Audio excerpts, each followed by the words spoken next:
The 60 seconds felt like an eternity. On the bridge of the Eternal Dominance, Commander Zrokth watched his tactical display with growing horror as his fleet continued to take losses. Human fighters swarmed around Vorthan ships like angry insects, their concentrated fire methodically dismantling weapons systems and shield generators. "Sir," his communications officer whispered, "Admiral Chen is waiting for your response." Zrokth looked at the 12 massive human battleships holding position at the edge of the system. Every instinct screamed at him to order a withdrawal, but the political implications stopped him cold. The Vorthan Empire had never retreated from a battle with an inferior force. His career, his family's honor, the Empire's reputation, all of it would be destroyed if he backed down now. "Continue the attack," he ordered. "All ships, focus fire on those human capitals. Show them what real warships can do." The response was immediate. 300 Vorthan ships turned their main guns toward the distant human battleships and fired simultaneously. The energy barrage that lanced across space was enough to sterilize a planet's surface. For a moment, Zrokth thought he had made the right choice. The combined firepower of the Imperial Navy was overwhelming. Nothing could survive that much concentrated destruction. Then the light faded, and the human ships were still there. "Report," he demanded. His weapons officer's voice cracked with disbelief. "Sir, their shields absorbed the entire barrage. Our most powerful weapons barely made their energy readings flicker." "Impossible. Run a diagnostic on the sensors." "Sir, sensors are functioning perfectly." Those human ships just shrugged off enough firepower to crack a moon. Admiral Chen's voice cut through the bridge chatter with surgical precision. "Commander Zrokth, your time is up. I gave you a chance to withdraw with honor. You chose violence instead."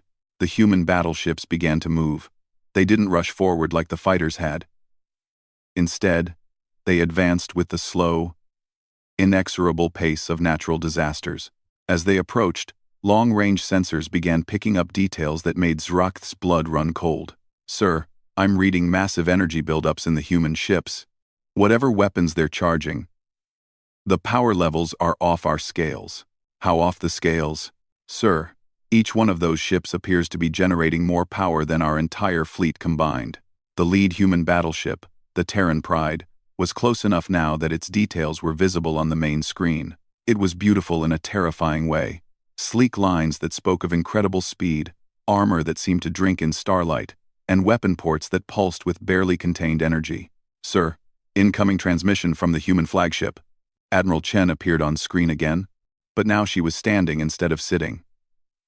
Behind her, the human bridge was a masterpiece of controlled chaos, with crew members working with the smooth efficiency of a machine designed for war. "Commander Zrokth," she said, and her voice carried the weight of absolute authority. "You have attacked our allies. You have threatened innocent civilians. You have fired upon ships flying under the flag of Earth. This will not stand." She paused, and when she continued, there was something in her voice that made every Vorthan on the bridge step backward involuntarily. "Let me tell you something about humans, Commander. We're not the strongest species in the galaxy. We're not the fastest, or the smartest, or the most technologically advanced, but we have something that you don't understand. We have something that makes us very dangerous to creatures like you." "And what is that?" Zrokth found himself asking, despite his better judgment. Admiral Chen smiled, and it was not a pleasant expression. "We remember our friends, and we never forget our enemies." The transmission cut off, and immediately the human battleships opened fire. Zrokth had seen planetary bombardments. He had witnessed the destruction of entire fleets. He had watched stars die. Nothing in his experience had prepared him for what happened next. The human weapons didn't fire energy beams or projectiles. Instead, they tore holes in space itself. Ripples of distorted reality reached out from the human ships and struck the Vorthan fleet with the force of colliding galaxies. The first ship to be hit was the inexorable Conquest. The proud battleship simply ceased to exist. One moment it was there, its hull gleaming with the dark metal of the Empire. The next moment, there was empty space and a slowly expanding cloud of atoms. "What kind of weapon is that?" someone screamed. The answer came from the science officer, his voice hollow with shock. Sir, they appear to be using controlled gravitational anomalies. They're creating miniature black holes and hurling them at us. Black holes. The humans were throwing black holes like stones. The implications hit Zrakth like a physical blow. This wasn't just advanced technology. This was physics used as a weapon in ways that shouldn't have been possible. Sir, the crushing victory and the eternal suffering have been destroyed. The merciless domination is breaking apart. On the tactical display, Vorthan ships were vanishing one by one. The human battleships fired with careful precision, each shot eliminating a target completely. There were no half measures, no warning shots. This was execution. All ships, scatter formation. Zrakth ordered desperately. Make yourselves harder targets. But even as the Vorthan fleet tried to spread out, the human fighters continued their deadly work. Now they weren't just attacking weapon systems, they were going for engines and life support, methodically crippling ships to leave them helpless for the battleships to finish. Sir, Admiral Vextar is requesting permission to surrender. Zrakth's mandibles clicked in automatic denial, but the words died in his throat. Around him, his bridge crew looked at him with expressions that mixed hope and terror. They wanted to live. They wanted this nightmare to end. Sir, his tactical officer said quietly, we've lost over 60% of the fleet. At this rate of attrition, we'll be completely destroyed within the hour. Another Vorthan ship died, its hull crushed by gravitational forces beyond comprehension. Then another. The human battleships moved through the Imperial fleet like reapers, harvesting lives with mechanical efficiency. Sir. Incoming transmission from the Andorian Council. The screen shifted to show Threxan, the alien leader, looking as shocked as Zrakth felt. Commander Zrakth, the Andorian system is prepared to accept the surrender of your fleet and guarantee safe passage to the edge of our space. Surrender.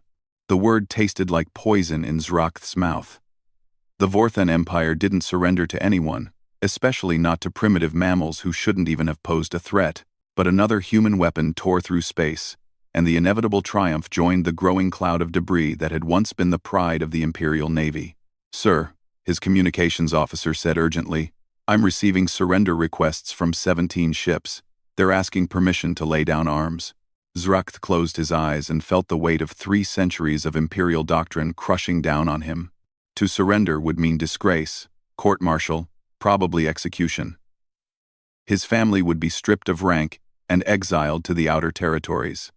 But to continue fighting would mean the death of every being under his command. Sir, the humans are hailing us again. Admiral Chen appeared on screen one final time. Behind her, tactical displays showed the systematic destruction of the Vorthan fleet with clinical precision. Commander, I'm going to make this simple. You have 2 choices. You can order your fleet to surrender now, and we'll allow you to return to Vorthan space with a message for your empire.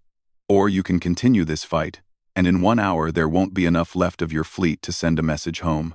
She leaned forward slightly, and her eyes held the cold fire of someone who had made a decision and would see it through to the end. But understand this, Commander. If you choose to keep fighting, we will not stop until every ship in your fleet is space dust. And then we will follow you home and have a very serious conversation with whoever sent you here. The threat was delivered in a conversational tone, but its implications struck Zrakth like a lightning bolt. The humans weren't just defending the Andorian system. They were prepared to take the war to the heart of the Empire itself. You wouldn't dare attack Vorthan Prime, he said, but even as he spoke the words, he knew they were false. These creatures had already done the impossible. They had turned a minor skirmish into a crushing defeat for the most powerful military in the galaxy. Commander, Admiral Chen said softly, we came here because someone asked for help. We're prepared to do whatever it takes to make sure they get it. The screen went blank, leaving Zrakth staring at his own reflection. Around him, the bridge fell silent, except for the steady reports of ships being destroyed. Sir, his tactical officer whispered. Your orders? Zrakth looked at the tactical display one more time. 2/3 of his fleet was gone. The remaining ships were scattered, damaged, and demoralized. The human fighters continued to swarm around them, while the battleships waited with the patience of predators who knew their prey had nowhere to run. He thought about his career, his honor, his family's reputation. Then he thought about the young officers on the bridges of the remaining ships, waiting for him to decide whether they lived or died. "All ships," he said, his voice barely audible. "Cease fire, lay down arms. We surrender." The words seemed to echo through the bridge like a death knell. But almost immediately, the human attack stopped. The fighters pulled back to safe distances, though they remained ready to re-engage.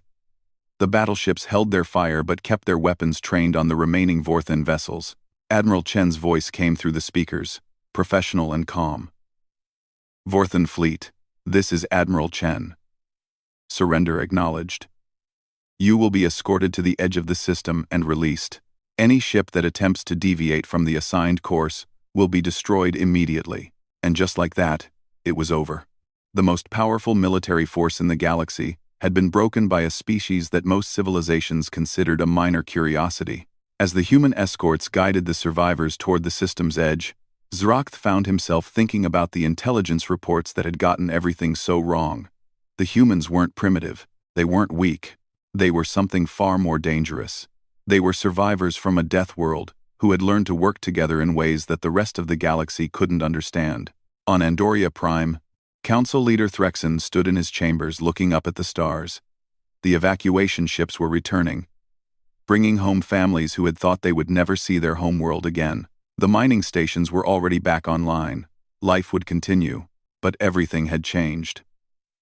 The balance of power in the galaxy had shifted in a single day, and it would never shift back. The humans had kept their promise. Someone had called for help, and they had come. They had faced impossible odds and emerged victorious. Not through superior technology or overwhelming numbers, but through something far more fundamental. They had come because it was the right thing to do, and now the entire galaxy knew what that meant. In the days that followed, the story of the Battle of Andoria spread through every civilized system. The Vorthan Empire, shaken to its core, began a period of introspection and reform.